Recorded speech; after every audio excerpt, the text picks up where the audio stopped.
So this is what we're going to try and cover, or what we are going to cover. I should sound more confident about our agenda. So the foundations of crowdfunding, we think there are 3 key myths that people misunderstand about what's happening in crowdfunding that often leads to failure. And then 5 core elements to success that we call the 5 C's of crowdfunding. And then we're going to dive a bit deeper into 2 of those C's, clarity and credibility, which essentially are the core elements of your story.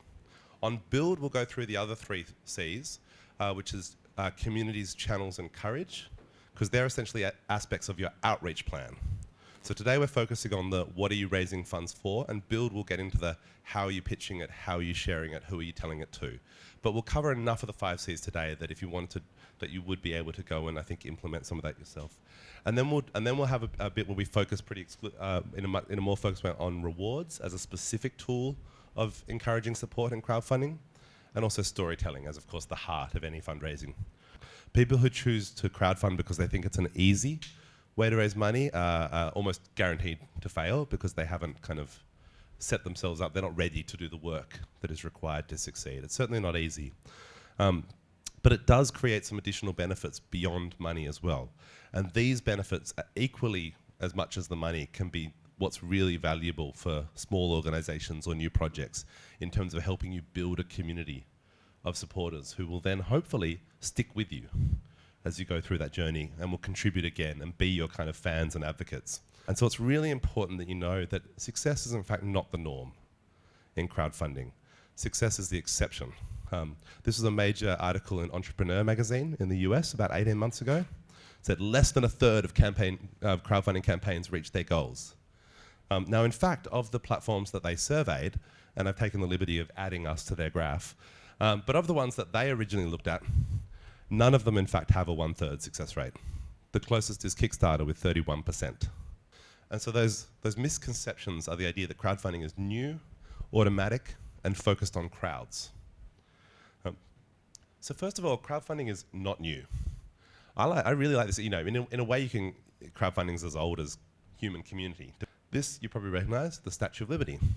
People don't know if everyone knows the story of the Statue of Liberty. It was a gift from the people of France to the people of America in the 1880s. Looking at the Americans at the back of the room. Oops. But it's one of those slightly awkward gifts.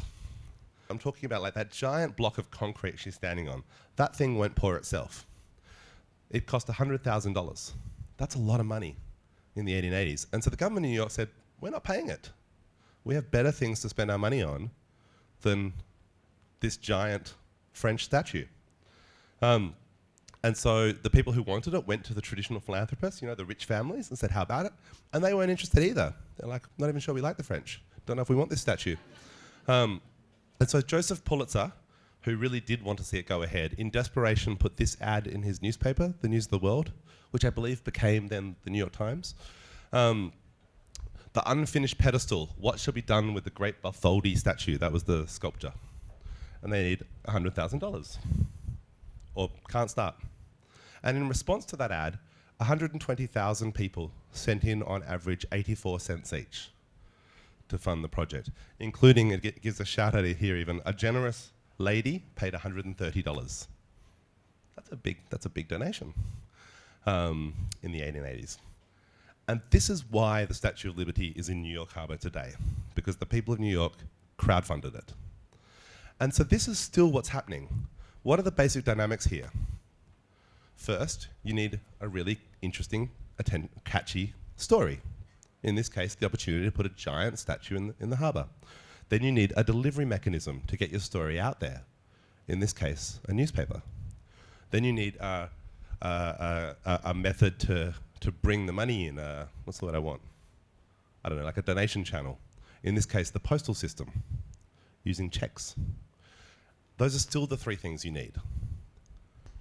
We live at this fantastic time in human history where there are all these ways that we can connect to each other and build community and share stories that don't require being a billionaire owning a newspaper.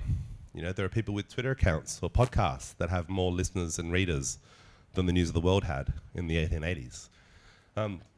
Equally, we don't need people to get out their checkbooks, write a check, find a stamp, go to the post office, post it in, pay money to do so anymore, because the internet and credit cards and PayPal accounts have made that really instantaneous. And then what online crowdfunding has done, which is really cool, is added a fourth part to the equation.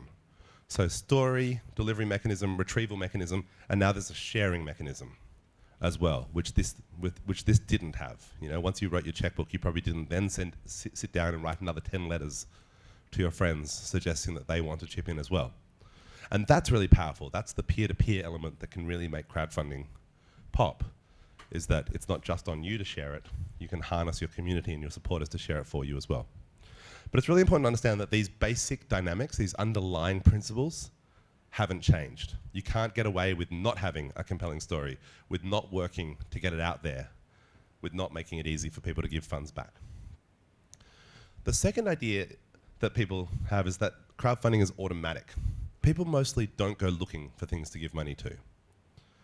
It's not a you build it and they come kind of a thing. It's you build it and then you get out there and you promote it and you tell people about it and you bring them back.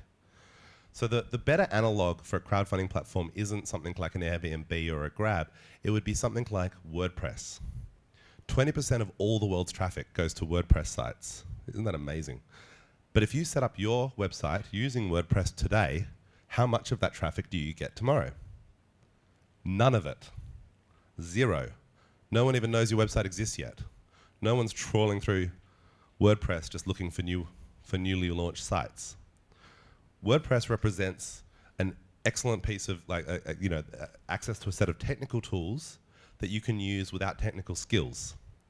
That you can, and that will scale under any amount, any amount of traffic, any operating system, any phone. It'll work. Just work out of the box, which is great. Crowdfunding platforms are the same kind of thing. They allow you to build a fundraising page with complete tie-ins to credit card processing and social media that is mobile responsive, that works on every browser and every phone, and you don't need any technical skills to do that. So that's great. But you do need some marketing skills, or at least to put in the marketing effort, or else no one will know that your page is even there. And then donors don't go to the homepage, they land on specific pages. How did they land on that specific page? Because the person behind that page found them and brought them back. Could have been through a tweet, through a post in a Facebook group, through an email, through a poster on the street, through speaking at an event, however it happened. The job of fundraising is to find potential funders, not to expect them to find you. So the two models are all or nothing and keep what you raise. So all or nothing is like everything is based on you reaching your goal. You'll either get your whole budget that you set, or you'll get none of it. So it is binary. Pretty scary, I know. Keep what you raise sounds much less scary. You'll do your best efforts, and wherever you get to, even if it's not actually reaching your full goal, you'll at least get to keep those funds. So that's awesome, right? Huge win. The problem people often have in assessing these models is that they're thinking about it only from their own experience and perspective. You think, which of these feels better for me?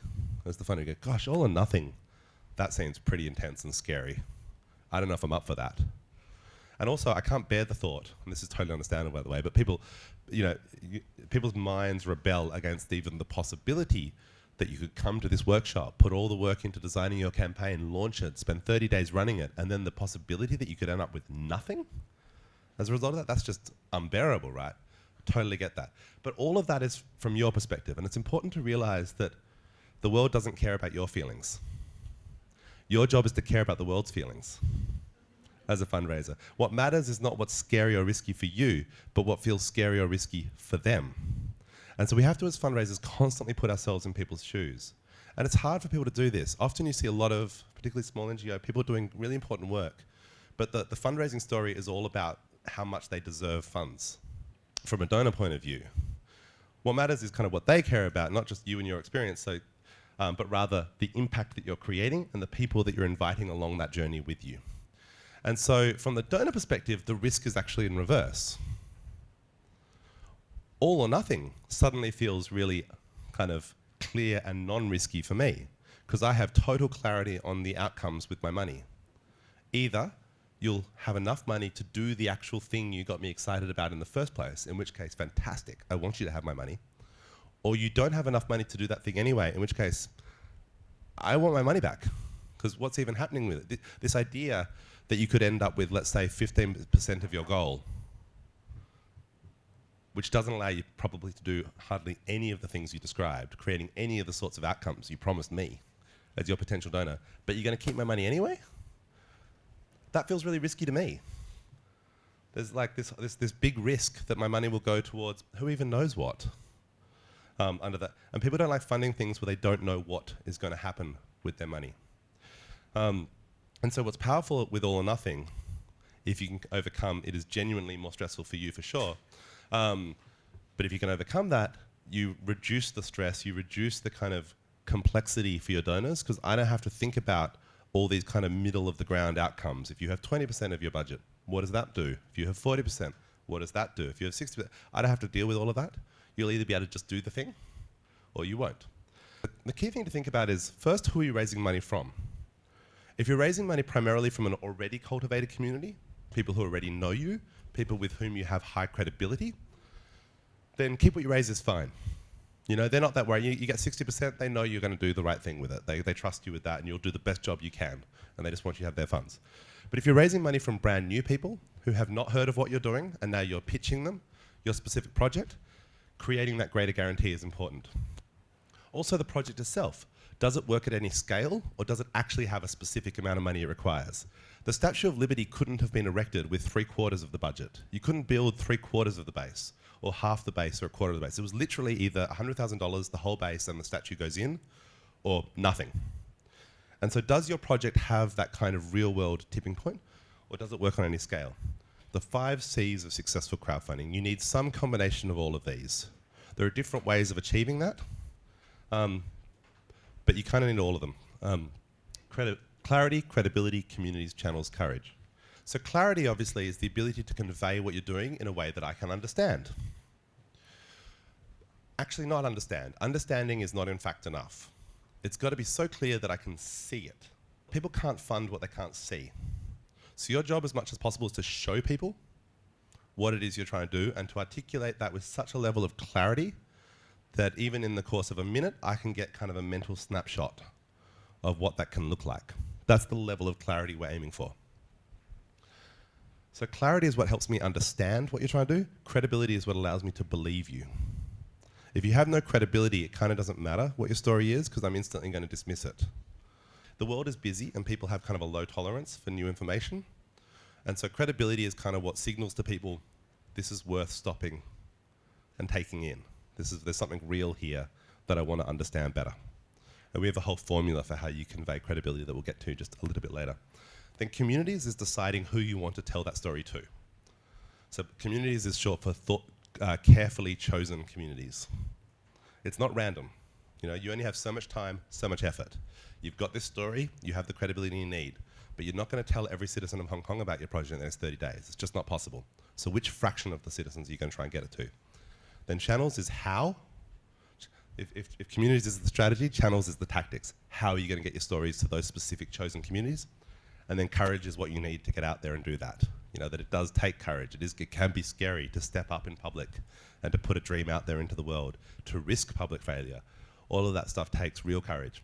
And you need to kind of embrace that. Without that courage to put yourself out there, it's very unlikely that it's going to succeed.